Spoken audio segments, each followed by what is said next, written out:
You hear about GDP all the time, right? It's the #1 metric we use to talk about economic health. But what if I told you it's only showing us a tiny piece of a much, much bigger picture? Today, we're going to look beyond GDP to find out what really makes an economy strong. Let's get into it. So here's our roadmap. We'll kick things off by asking if GDP is really cutting it anymore. Then we'll introduce a totally different way of looking at things called the NPPB, break down its 9 core pillars, and see how you can literally visualize a country's economic engine. We'll even run a case study on China to see it in action, and wrap up with a whole new way to think about economics. So first things first, is GDP enough? I mean, it's been the go-to number for economists and politicians for decades. But it's time we really dig in and ask what it's telling us, and maybe more importantly, what it's completely missing. I mean, really think about it. The news says a country's GDP is up, and everyone cheers. It's treated like the final score of a game. But can one single number truly capture an economy's strength, its future potential, or, its hidden cracks? This analogy just nails it. The speedometer might say you're going 100 miles an hour. Sounds awesome, right? But it doesn't tell you if you're about to run out of gas or if smoke is pouring from the engine. That's GDP. It's a snapshot of your current speed, not the health of the machine that's supposed to get you to your destination. And this is where you can really see the difference, side by side. Look at that contrast. GDP is all about what an economy is producing in the short term. But this other idea, the NPB, is about what an economy is capable of producing in the long run. We're talking about a huge shift in perspective, from just output to actual potential. Which, of course, brings us to the main event. Let's take that deeper look at this new framework. It's called the National Production Platform Base, or NPPB for short, and it was developed by a researcher named Mario Arturo Ruiz Estrada to give us that richer, more complete picture. So what is it exactly? Well, think of the NPPB as a full diagnostic for an economy. It's designed to get right under the hood. It's not just counting up the value of goods and services. It's a tool that looks at all the different dimensions of an economy's core structure. The actual foundations that let a country be productive and resilient for the long haul. So how does it actually do that?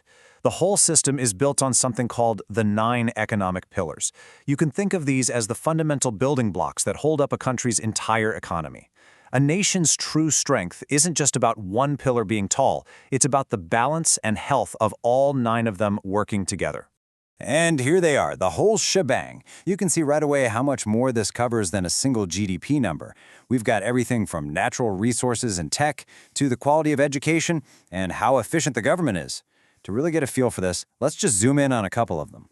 Okay, let's take human training and education. This is a huge one. It's not just about how many people can read. This pillar is all about the quality and adaptability of the workforce. Can your people innovate? Can they learn new technologies? This is what really decides if an economy can adapt and compete, or if it's just going to get left in the dust. It's a direct measure of future potential. And then you've got infrastructure and transportation. Think of this as the economy's circulatory system. We're talking roads, ports, high-speed internet, power grids, all of it. This stuff isn't just concrete and cables. It's the physical network that lets goods, ideas, and people move around efficiently. Without it, an economy just grinds to a halt. Okay, so we have these 9 pillars, which is great, tons of data. But how on earth do you combine all of that into something you can understand in like 5 seconds? This is where the NPPB gets really cool. We're about to see how these 9 streams of data can become one single, powerful picture. And that's the key question, isn't it? It's one thing to track 9 different things, but the real magic is in pulling them all together to tell one clear story about an economy's health and, crucially, its direction. So, let's see how it's done. All right, don't let all the math on this slide intimidate you. The idea behind it is actually pretty simple. Instead of just looking at a static snapshot, the model measures the change, the growth or decline, in each pillar from one year to the next. It's all about capturing momentum. So all those formulas are just the engine that calculates that rate of change for each of the 9 pillars, and then it organizes them neatly into this 3x3 grid. That grid is the foundation for what comes next.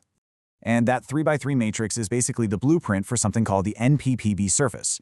It's a 3D map of the economy.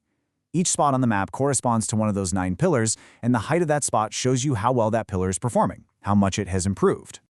So, to break it down, it's a pretty logical process. First, you gather the data for all 9 pillars over 2 years. Then you calculate the change for each one. You pop those 9 values into that 3x3 matrix, and then you plot it on a grid to create that awesome 3D surface. And finally, you calculate one single NPB score from that matrix, so you get both a powerful visual and a comprehensive number. Now, theory is great, but let's see how this thing actually performs in the real world. We're going to use the NPB model to look at one of the biggest economic stories of our lifetime, China's incredible transformation between the years 2000 and 2025. And here it is. This is China's final NPPB score for that period. Just let that number sink in for a second. A perfect score would be 1.0, meaning every single pillar of the economy was firing on all cylinders in perfect sync. So a score of nearly 0.99, well, it tells you you're looking at an incredibly powerful, well-coordinated economic engine. But the number is only half the story. The visual is everything. And this is the picture that tells 1,000 words. Look at that surface. It looks like a huge, powerful mountain range. The high, elevated plain means that China saw strong, positive growth across almost all 9 pillars at the same time. You are literally looking at the engine of China's economic miracle. And when you dig into the individual pillars, the story gets even more interesting. The highest peak, no surprise, is trade, with a massive score of 0.97. That's China becoming the factory for the world. But here is where the NPPB reveals something crucial. The lowest score is natural resources. That's not just a low number, it's a flashing red warning light. It shows the incredible environmental strain that came with all that growth.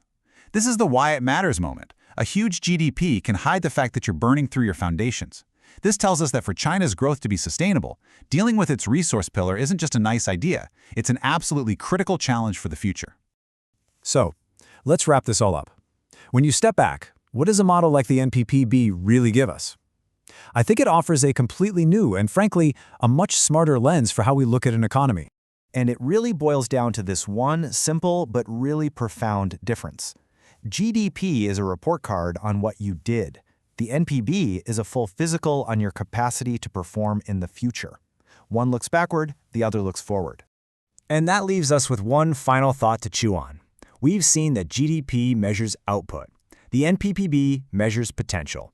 As we all try to make sense of a really complex and fast-changing world, the question we should be asking ourselves is this: which one of those tells the better, more useful story about a country's future?